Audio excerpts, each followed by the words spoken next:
Hi, I'm Becca, and this is my husband, Gabe. That's me. Welcome to the podcast celebrating Jack Russell Terrier dogs. And all the joys of companionship with canines of every kind. Each week, we'll explore all the heartfelt, humbling, and hilarious stories that only dog parents can truly relate to. We're Jack Russell parents.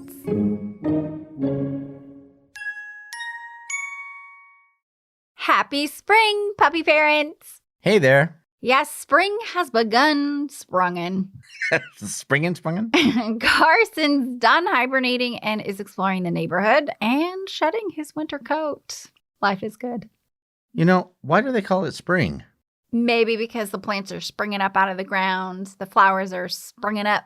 That doesn't sound correct. Well, it is because I Googled it. Yeah, I heard about Google recently. I Googled, does JRT actually stand for Jack Russell Terrorist? Stop. It does not. It's a valid question. Opinions are divided, and I think Carson thinks it is. Well, I hate to break it to you, but you're both wrong. JRT actually stands for Jack Russell Terrier. You sure? Yep, I'm positive. All right. Speaking of dog names, I found this great listicle on MSN.com that explains the origin of popular dog breed names. Awesome. Let's dig into it. See what I did there? The first dog name we're going to look at is Poodles. The original name for Poodles is German in origin. It comes from Pudelhund, which means puddle or water splashing dog, because poodles helped hunt ducks and other waterfowl. Like Pudelhund, the dachshund, or dachshund, as you like to say, is named after what they were used to hunt. Can you guess what that is? Dachshund. Ducks? Close. Badgers. How is that close? That's got to be funny to see a dachshund swimming. It's like a fuzzy eel. Yeah, but they kind of do look a little bit like a badger. They don't look like a badger. They hunt badgers. They're skinny so they can fit in the holes. Oh, I was thinking an otter. Their bodies look like otters. Anyway. Yes. Okay, that makes more sense. Let's move on. The next breed is also of German origin, the Doberman Pinscher. What do you think that Dobermans are named after? I don't know, they pinched a guy named Dober. Well, one of those details is correct. I don't know, when I was a kid, I imagined they always had the huge fangs, so I imagined they pinched you with the fangs. Well, it's because their ears are pinched to create that upward look. If you say so. That makes it makes sense. Yeah, it makes sense. Huskies, originally bred as sled dogs by the Chukchi people of Russia, were imported for the Alaskan gold rush. The name Husky is derived from earlier versions, a Huskime, Huskima, but now it's Husky. That's easier to say. Much easier. Next up are Corgis. This is a very old breed, and so there are a variety of competing origin stories. One thing we know for sure is that Corgi is actually a Welsh word meaning dwarf dog, which is quite fitting. Those little bitty legs. Beagles, aka the Snoopy dogs, are known for their feistiness and howling, thus their name comes from a French word meaning noisy person. That's so great. Snoopy did do a lot of howling. He did. And the next two breeds are named for where the breed was originally developed. So Rottweilers are from a German town called Rottweil. Wow. And Spaniels are, of course, from Spain. Shih Tzus were bred in China, and thusly the name derives from the Chinese words for lion dog. They do look like little lions with their little manes. They're so cute. So speaking of cute, the last breed name origin we're discussing is terriers, of course. Best for last. Well, yeah, I suppose so. Terriers as a whole get their name from the Latin word terra, which means earth or dirt, because they love digging, burrowing, and diving into holes after prey like foxes. Makes sense. Yeah. And Carson has this spot under our pine tree in the backyard that he digs in every chance he gets. I don't know what he thinks he's going to find down there. It's like he's obsessed. Yeah, he loves that spot. Yeah, I know. And sometimes on these 3 a.m. potty breaks, he just dives over there trying to dig. It's like he's trying to build his own man cave or something. I don't know. And sometimes during like his 5th late night potty break, he may get over there, it gets a little digging in, and I'm trying to stop him, but I'm like half awake. And because of his leg injury, there's no pulling on him. You got to like get behind him and push. Is that why there's mud on my side of the bed when I woke up this morning? You said I sleepwalk. I might have made that up. Cue commercial.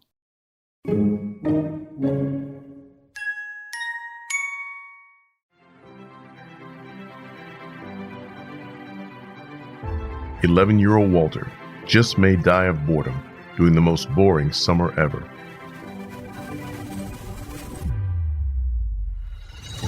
While exploring an abandoned garden, Walter discovers a mystical elf world where all dead plants spring to life at his touch.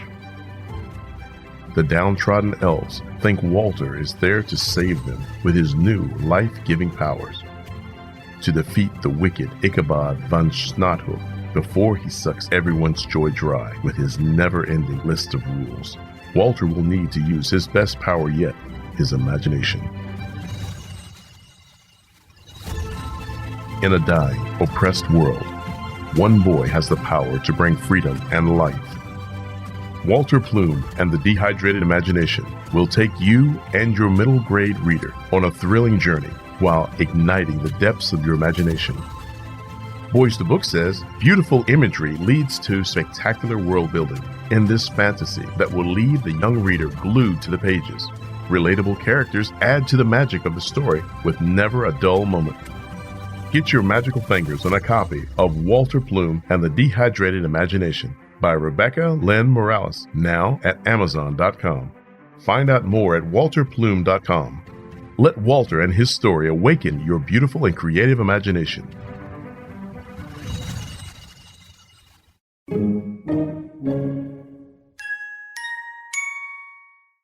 We're back, and it's time for Instadog of the Week. This week, we have a super cute smooth coat Jack Russell Terrier named Rhodey. Yay! What a cutie. What a great Insta page. Such nice photography and layout. And you can really see the love and effort they put into it. Yes, absolutely. You can see how much work they put in. So let's read Rhodey's bio. It says, Rhodey the Jack, the awesome adventures of a Rhodey soul. With the little guitars next to it. He's a Jack Russell. He is a dog model. You can hire him at www.urbanpaws.co.uk. Super cool. He's also a slipper thief. He is a music lover. And it says fastest paws. Reading that bio, I know it's about a Jack. Absolutely. So Rhodey certainly looks like he has some awesome adventures all over the English Isles. I love this one picture where he is resting his chin on an outdoor table and in front of him is a ball. And he's just staring at that like, can I have that, please? So cute. Let's see what the caption says. Oh, yeah. There it is. It says, throwback to yesterday's sunny Sunday. Today I've been a really good boy in being the best ever work companion for Mum. I will ask her for a raise. It says, we've played lots of games and this rainy weather is making even me sleepy. It's right for us all to have a lazy day sometimes, right? That's right, Rhodey. It's totally all right to have a lazy day sometimes. One of the other ones that I love is actually right next to it, and he's standing on his back legs. Oh, yeah, that looks great. I don't know what he's looking at, but super cute. Gabe, what's your favorite picture? I love this one where he's lying on the couch and he's wearing this like red sweater. It looks like it has hearts, like for Valentine's Day. And just the angle of the picture, it looks like he's smiling. Oh, I see it. You see that? Isn't that crazy? It's all turned up. But it looks like a very roguish smile. It's a very, I'm a Jack and I'm up to no good. You haven't seen what I've done kind of smile. But I'm cute. I'm wearing this little sweater. And I also love this one where he's standing in front of the HMV shop. It's like their Tower Records in Britain, I understand. But in that logo is the RCA logo with Nipper, the famous Jack that we did the episode about, the very first dog mascot, which happens to be a Jack Russell Terrier. Oh, that's so cool. Y'all can enjoy Rhodey's wonderful adventures in your Insta scroll at Rhodey the Jack. That's ROADIE the Jack. If you would like to celebrate your pup on the Jack Russell Parents podcast, go to our website, jackrussellparents.com/showcase. Press the big red button to record a voicemail from your phone or computer. We can't wait to hear from you. And no matter the size or breed of your pup, one of the best parts of puppy parenthood is that they always come running to shower you with love whenever you call out their name. Poodle. Did you enjoy this episode? Did you learn from the content? Or did you just have a good, relatable laugh? Well, now what? It's time to subscribe, follow, keep listening, and give a positive review on the Apple Podcast app. Then share the podcast with other puppy parents. This will allow us to connect you and your friends with fun, dog-loving content week after week. Until next time, this is Becca and Gabe, the Jack Russell Parents. Say bye, Carson.